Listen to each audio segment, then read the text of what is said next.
Good afternoon, everyone. This is Peter at the Burkel Farm. Well, I'm not actually at our farm. I'm at Doug and Julie's farm. They're about, I don't know, 3 or 4 miles away from us. This is the piece that we are renting starting next year, and I'm just kind of getting a jump on some restoration. I don't know if you can see this, but I went around with my handy-dandy Ford tractor and really beat up brush hog and just brush hogged a whole section of this. It was in pretty rough shape. You can see some of the thistles. It was almost a pure stand of thistles and burrs, and underneath you can see there's grass, but it was just getting absolutely choked out. Here, I'll give you show you what's on the other side of where I mowed. So this is where I've stopped. And the land goes all the way out there. It's about it's a little over 10 acres, I believe, but just thistles as far as you can see. And I want to give the grass a chance to come ahead next spring, so I'm just buzzing down all the dead matter to add carbon to the soil. And I did this on our farm in one of our poor fields, and I had a really good effect to it. Just kind of restarts everything. And we're far enough in the year now that I'm not worried about anything coming back around this year. This probably won't grow too much at all. So I'm gonna keep mowing. I'm gonna mow all the way down there and really give this a chance to spring forward next year. I'll be putting down pretty light layer. I'll probably, on this 10 acres, I'll probably put down 50 pounds of clover, so that's 5 pounds an acre. Maybe a little less, I don't know. But you can see here, I'm kind of doing this ahead of fencing. I want to be able to get in on the old barbed wire fence and offset about a foot, and it was pretty thick and overgrown. And you can see there's quite a few rocks that I had to dodge around, and my old brush hog is probably going to need some help. In the distance, you can probably see where it's dark brown. That's the portion that we decided was so rough that we weren't going to be able to, we wanted to disc it out and reseed it. So, I'm only doing about maybe a third of it that way, and the rest of it we're just going to mow down and then broadcast some clover. But I'm going to take a break from brush hogging and put some corner posts in now that I can get to the fence. And you can see just some really beautiful old trees. A lot of maples up here. I might have to cut down a couple along the fence that I think are dead, and that's a beautiful old oak tree. I am really excited about that. Really cool. But this is just kind of what I'm going after, is what I would call marginal land that isn't being used, and with a little bit of care and some animal grazing and manuring and rest and grazing and then rest, we're going to bring this around and make this really beautiful. But anyway, I'll probably do a couple more videos today and string them all together. Just kind of what I'm getting up to. This is kind of what I'm doing on my weekends until the ground freezes, is trying to get as much of this done this year as I can. This Ford 2000, it's not much of a tractor, but it's all I really need to do my style of farming. Front end loader works. That's a huge help. I actually use a front end loader to pull out a bunch of T-posts and pipes that I found the hard way with my brush hog. I'm sure I'm gonna have to do some welding on that brush hog to bring the blades back around. You can do that, by the way. You just tip the brush hog up and add a bunch of weld to wherever you have big nicks and chops, and then grind it back into a blade, and it works pretty well. And that way,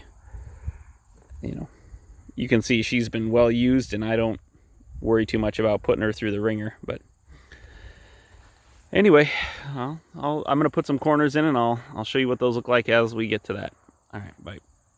Well, I've really put this old tractor through her paces. This is kind of what I brush hogged yesterday, and then I got rained out. And then I am done with all but the last little bit right down there. And I'm gonna go a little carefully because it can get a little steep back there. I'm not certain what I'm gonna do with that, but this is what I wanted to call out. If you can look where I'm standing right now, and you can see some of these stalks. Before I mowed this looked like an almost pure stand of thistles. And there's just great grass underneath it. I mean, nothing special, nothing to write home about, but you know, by giving this grass a chance and cutting these thistles back, and then next year we'll be grazing. I think this is going to be in great shape, and I'm really enjoying the way this field is looking. I got to do some work around the tree lines. There's some dead trees that I got to take down. Like there's one right here that's got to go. But other than that, there's adequate shade everywhere you look. And you know, if we can keep the dairy cows off, and I know Doug is selling up the rest of his dairy steers. He's out of the dairy business itself. He just had some leftover steers he was growing out for beef. But sorry, I had a mouthful of thistle seeds. Here, you can look at my radiator. You can see why she was getting a little warm. That's all thistle seeds and chaff. But yeah, we're making progress. I'm gonna head down to that last section and get mowing. But this old brush hog is doing the work. You don't need great equipment. I'm using an old gas Ford and a very old and beat up brush hog. I mean, you can see in some places it was so bumpy that my top link came undone here, so I got to tighten that up. But I was bouncing around pretty good on that. So, yep, this is all just preparation work for next year, I suppose. It's really turning into a beautiful field. The potential has always been there, and we're letting it move itself forward to show its potential. Very, very proud of this old girl. She's taken the beating. I've been on this tractor probably about 10 hours in the last couple of days. She hasn't missed a beat. I lost my my rain cap on my... See, this is a very high-tech car muffler to replace my old muffler, but I lost my rain cap. I was mowing under a tree, I guess, and it probably ripped it off. But you know, they're not too expensive. But yeah, more progress. I'll keep stringing these together, and we'll put them all out together in one video. But it's another beautiful fall day in Minnesota. It's probably about 68, 69 degrees. I don't think it's 70. Dry and nice breeze coming through. Not too windy, but not still. Perfect time to be sitting out in the sun on a tractor if you're going to have to do it. I'd prefer not to sit on a tractor at all, but this is the right time to be bouncing on a tractor if you ask me. All right, so I got the first long line of fence put in. I'll see if I can zoom in here. There's the corner down here, and I'm just putting in the wire. And it stretches, you can see some of the temporary posts, but it stretches all the way to that corner, and then it's going to hook that way.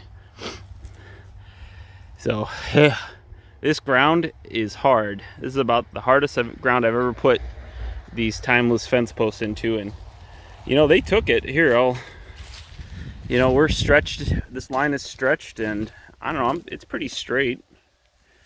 But you can see right here, this is probably where the cows walk the boundary of the field, and it is hard. I mean, this thing took I don't know, 30 or 40 strikes to get it down to where it's supposed to go.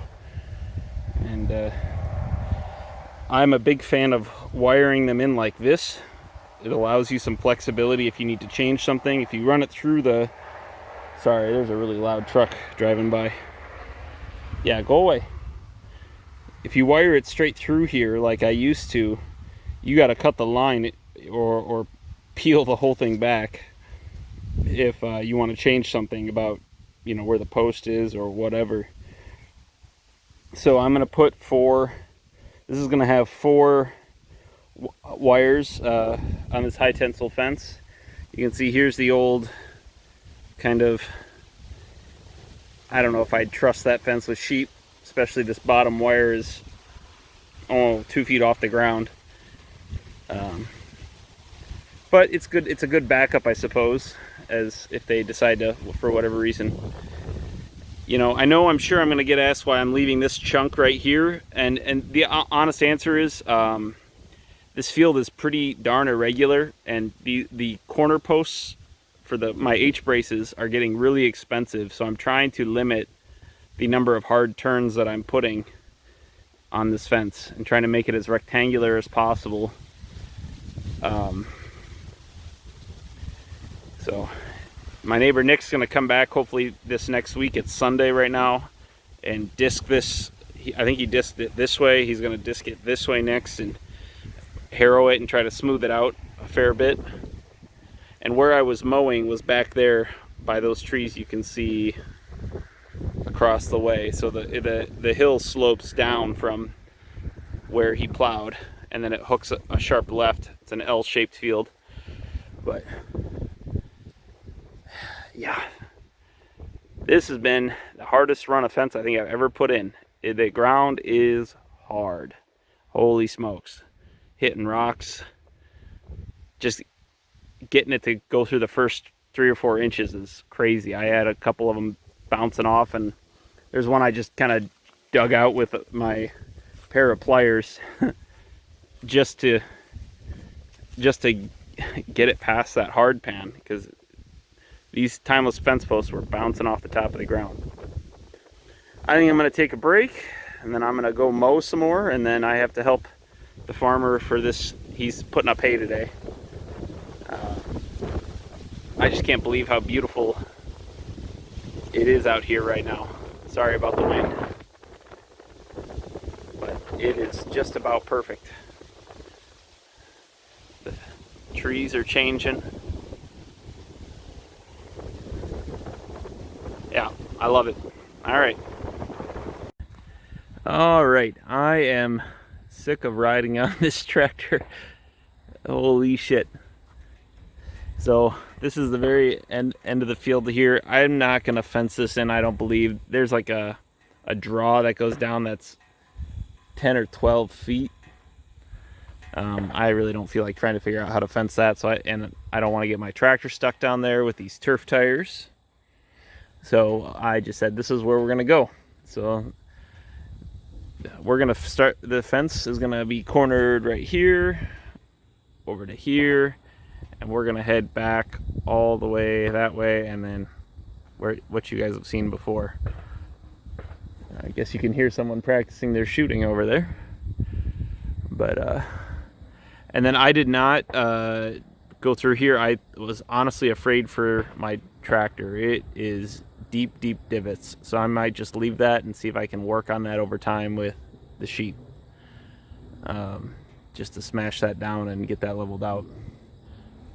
But yeah, it's a long field, and I don't have like a bat wing. This is just I think this is a 5 or 6 foot wide brush hog, so it was a lot of mowing. But I've done this on my own farm, and this made a big difference when we bought that farm, and it was overgrown much like this was. Coming in here in the fall and mowing this down really allowed it to kind of leap forward and express itself in growth in the coming spring. So the next thing I'm going to do is put a broadcast seeder or the seed drill on the back of this, and probably put down 20 or 30, well, about 3 pound of clover to the acre, a real light bit. There's a little bit of clover in here already, and I don't want to overdo it, but this is looking better than I thought it was going to look. So I'm gonna go do a little more fencing, and then it's time to go help the farm owner Doug with hay, and I am beat. So all that I have left is hay and some fencing and then evening chores. So I hope you all have a good day, and I don't know if I'll add on to this or not. All right, bye. All right, so here's the culmination of a very long day. The sheep and the cattle were moved from this paddock, and I probably gave them too big of a paddock, to be honest. It's not as eaten down and trampled as I'd like, but I move them anyhow, and I tightened it up for tomorrow.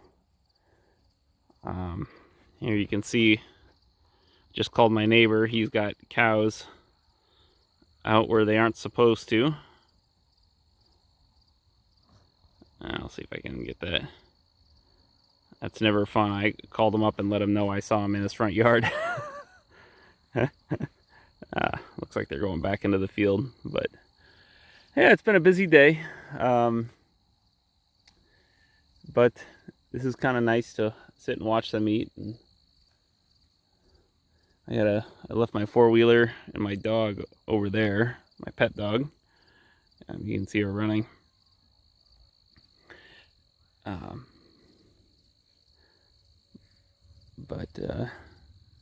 Yeah, it's been a lovely evening. This is what I would call the good side of this field. It's not so heavy into the legumes. It's much more grass forward, which is precisely what we want. You know, is a good mixture, not too heavy one way or the other. But one thing I wanted to check out is this calf. She was born in beginning of June, I want to say. I'm gonna see if I can get a look at her, but she is getting big. I've never really bothered to wean a calf. I figure the mom will take care of it, but she is 3/4 Highland and 1/4 Angus, and really stout, beautiful looking calf. And you can tell she's getting plenty of milk from mom, and she grazes, and she's learning the whole deal from her mother, who's just a fantastic cow. You know, she's not a purebred anything, but she's just fantastic for what she is. You can see the steer. He doesn't like my dog running in circles out there by the four-wheeler, but he'll be all right. These ewes are just in prime condition.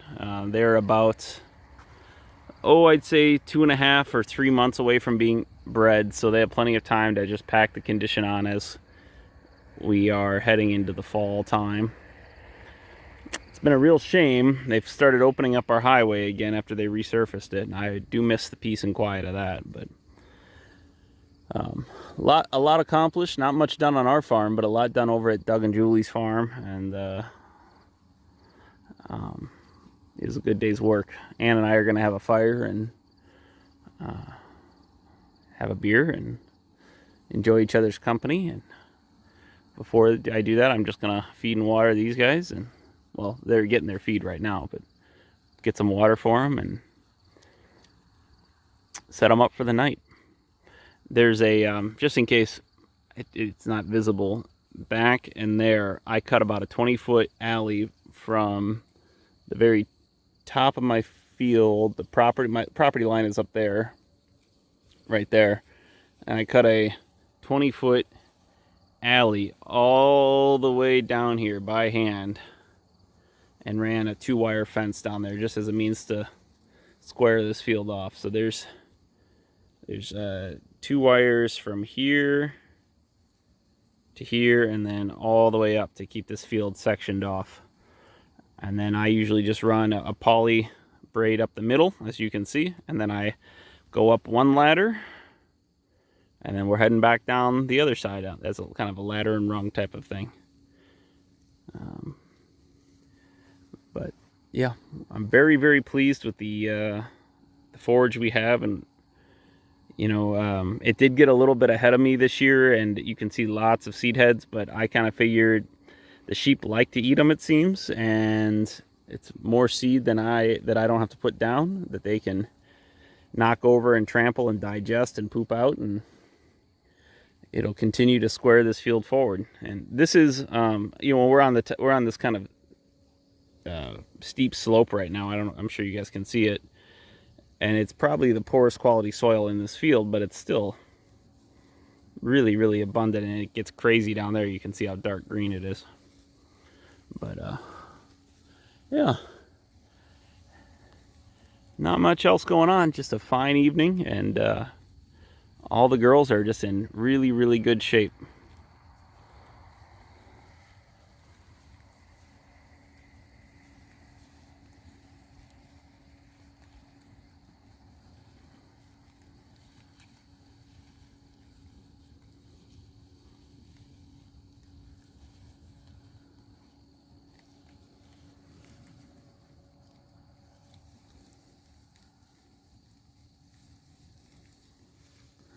You can see that one ewe right there. She sees the dog trotting in the field. Does not like her at all. All right, have a good evening, everyone.